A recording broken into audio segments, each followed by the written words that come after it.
emotional loop that keeps you stuck.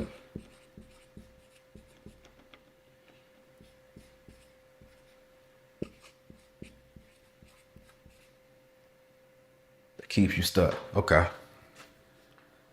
Hey, whoever watching, good morning to you. Good morning to you. Good morning to you. Okay. The emotional that's kind of long, but whatever. Emotional loop that keeps you stuck. Speaking of your emotions, I read this out of a book. It was called like I said, y'all see all these lists. I read a ton of books. It was called give me one second, give me one second. I got it. It was called not how we learn. It was called oh Descartes. No, not you don't pronounce the S because that's not how you pronounce it. Descartes error. And this was by a neuroscience called Antonio Damasio. Y'all can get that book or whatnot. And one of the things he was talking about was that you can't. So it was a philosopher, right? His name was Rene Descartes. And one of his philosophical takes was that the mind and body is one and the same. Pretty much your emotions and your logic is two different things. And the neuroscience in modern times, his name is Antonio Damasio, that made a book, Descartes Error, hence Descartes. He said that no, every decision that you make in life, you have to use your emotions. This is another falsehood that they don't tell you about. Like we always think that when you make a logical sound decision, that's just pure logic. You're like a robot. You're not using your emotions whatsoever, bro. That's not the case, because first you have to understand the way the brain functions and how it works. How it works is you get information processed through the thalamus first. It goes to the limbic system. Once it goes to the limbic system, one of the many functions in the limbic system, you get your amygdala hit. Once your amygdala gets hit, your amygdala is your emotional it's your emotional alert. And this is why we evolved to have that as our like first line of defense, so to speak. Like if a tiger popped out at you right now, you don't have to think why why you should dodge or whatever. You don't have to think logically why you need to get out the way of a tiger. No, your amygdala, what it does is it cuts blood flow to the what they call the dorsolateral prefrontal cortex, and it makes you make a like a haste decision right there in the moment, because that's one of our survival instincts. Anyways, this is how like anything goes. It hits our when we process anything, it hits our amygdala first. And this is important why I'm getting that emotional loop, since we can talk about emotions and I can go more in depth on it right now. Emotional loops that keep you stuck. What keeps us stuck is not being conscious that emotions is really the first thing humans really evolved to really develop. Not so much logic. And I know we always think logic because we like, oh, this is what separates us from animals. No, stay with me. So when we process something, let's say let's say somebody let's say it was a goal that you like, man, I know I need to get done with this today. I know I need to get done with this. You revving up emotions, all that is motivation. So we're gonna start with our amygdala first. Amygdala first. We're gonna start with our amygdala first, and then we're gonna get to our ventromedial prefrontal cortex. I'm just gonna write, because you can abbreviate it VMPFC. So I said ventral medial prefrontal cortex. So I'm just gonna write VMPFC for right now. And so your amygdala, this is like your alerter. This happens in like milliseconds. Think of this as like a notification for your emotional state right there and then, okay?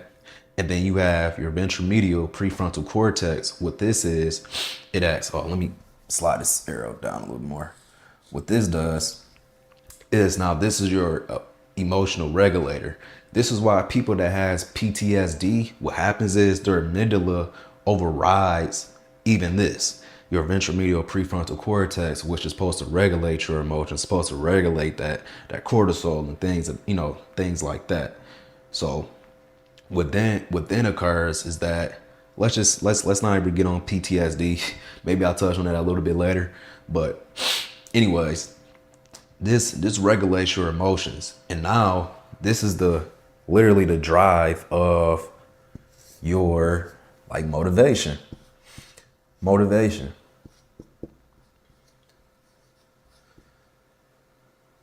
So yes, everybody. This is why I'm wrapping it back up with that previous point when I say that humans, we never make a decision without our emotions. If we did try to do that, we would be indecisive. We would be stuck in constant limbo of we can never come to a solid decision. Why? Because we always have to be motivated, and motivation is always going to come from, first goes to our amygdala, then our emotional regulator, which is our ventromedial prefrontal cortex.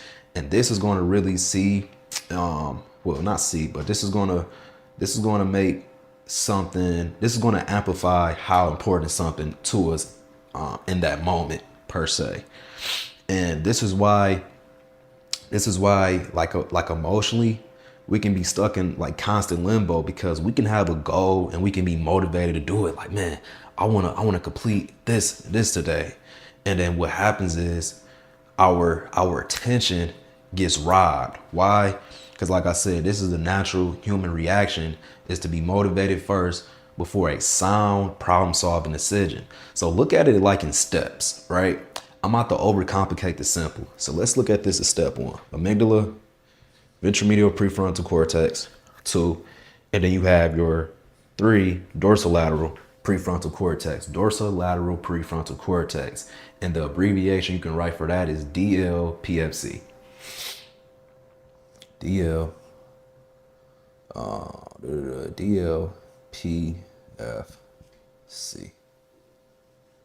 Do it like that. So, and then this is a part of your limbic system, your amygdala, and then your ventromedial prefrontal cortex and dorsolateral prefrontal cortex. It's all a part of, you guessed it, the prefrontal cortex, right? So this is the emotional alert. This is the this is the emotional alert, emotional regulator, and this is the problem solving decision maker right here. So why do I say that about you're stuck in this emotional loop? What I'm trying to tell you guys is where discipline is found. This is where discipline is found, right here at your dorsolateral prefrontal cortex. So we're gonna go off that. Boom. This is where discipline is found. Discipline.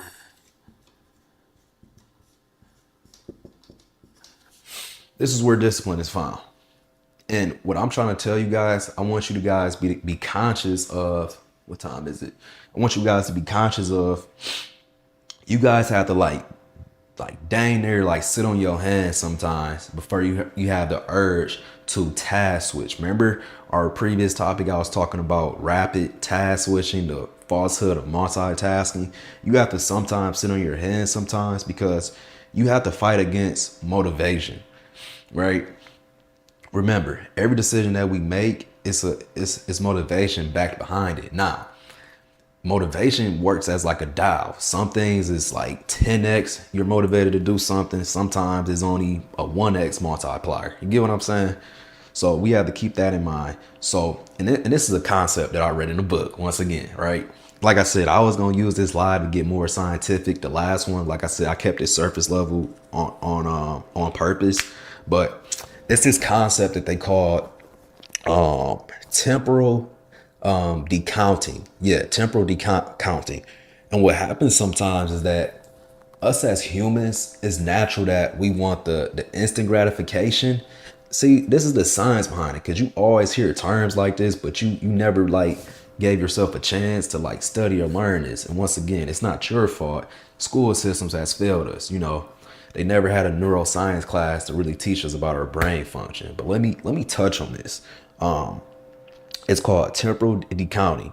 And what occurs with this is that We rather have instant gratification, not occasion, gratification, knowing that the delayed gratification is greater than the instant gratification. Like knowing, we knowingly know that, and it's the craziest thing ever. Let me make an analogy so I can make it make sense. Let's say, let me make an analogy. Let's say every day for 5 days you get paid $50 a day. So you figure in your mind, okay, instant gratification, I get paid $50 a day. So in 5 days, I make $250, right? Follow me, follow me, follow me, follow me. So then on the flip side, somebody may present a proposition to you and say, hey, how about this? There's going to be some delayed gratification, sir, but in 5 days, we're willing to pay you $400 after the 5 days. 5 days of working. No, you're not going to get paid every day. No instant gratification, but delayed gratification. Guess what the human mind actually gravitates to? We gravitate towards the instant gratification. Like that's human nature to do that. So see what I mean now? These are actionable steps that you can take in your day-to-day life right after this call to know and be conscious like, dang, I know this is the thing that's going to really push me further doing this certain input, but why am I trying to do the instant gratification thing? Why? Because once again, this is how I oversimplify the simple, but step one, you get your emotional alert. Number two, you get your emotional regulation, which is your motivation. And motivation at this point right here is all about like it's like a dial. Like what are you really seeing is like urgent and pressing and important. And then this last thing, the logic, that's the delay. Like I said with my tiger example, let a tiger pop out on you right now. You're not going to wait all the way to step number 3 to let decision making and logic kick in. It's never going to happen. Like if how can I say it? If decision making and problem solving was the first step to our brains, we probably wouldn't be on Earth, because like I said, let a tiger pop out on you. You don't have to think and have a delay for 5 to 10 seconds to come up with a decision while you need to get out of a tiger's way. No, your emotional state is going to override all of this, because when your emotional state overrides anything, it closes off blood flow to the dorsolateral prefrontal cortex. So I just want to bring that to you guys' attention. Emotional loop that keeps you stuck, and that's the thing that's keeping you guys stuck, is that you don't sit on an idea long enough to act on it. Man, and I read this in another book. Oh my goodness, I read so many books. It's ridiculous. Read this in another book, and it's two. What was my third topic? Hold on. I could slip this in here. I could slip this in here. So let me tell you about this. It's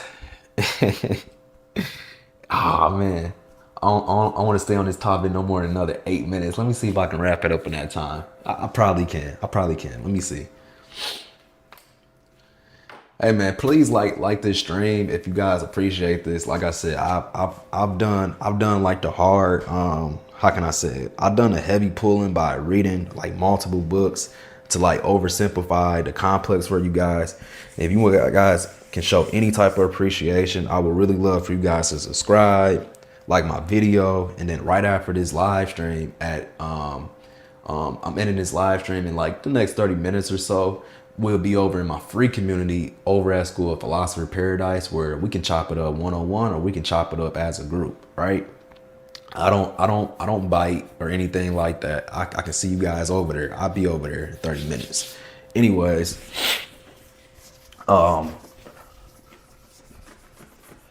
it's these two concepts. It's called goal setting, which you guys are very familiar with goal setting. Maybe I shouldn't have erased this, but it's okay. That's a challenge for me. I just have to explain it good in real time to make it cohesive, but let's do it. So, goal setting Yeah, let's change the color up. So we got goal. So we got goal setting. Right? You got goal setting. And then you have goal, what they call goal enactment.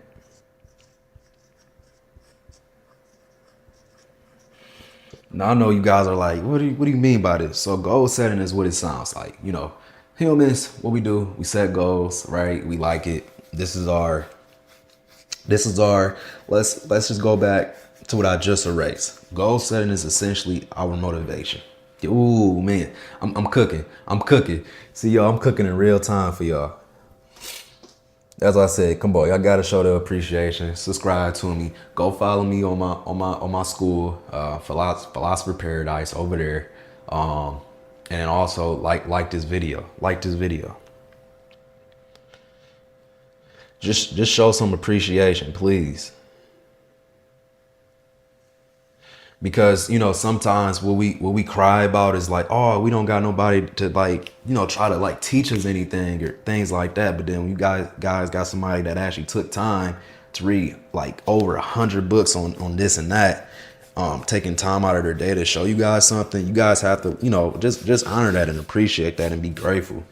Because I can just be selfish with this information and just be like, oh, I'll let y'all figure it out whenever y'all wake up. I want to make y'all conscious of this now. So goal setting. Goal setting is your motivation. Pretty much. Motivation. Motivation. Goal enactment is actually your discipline.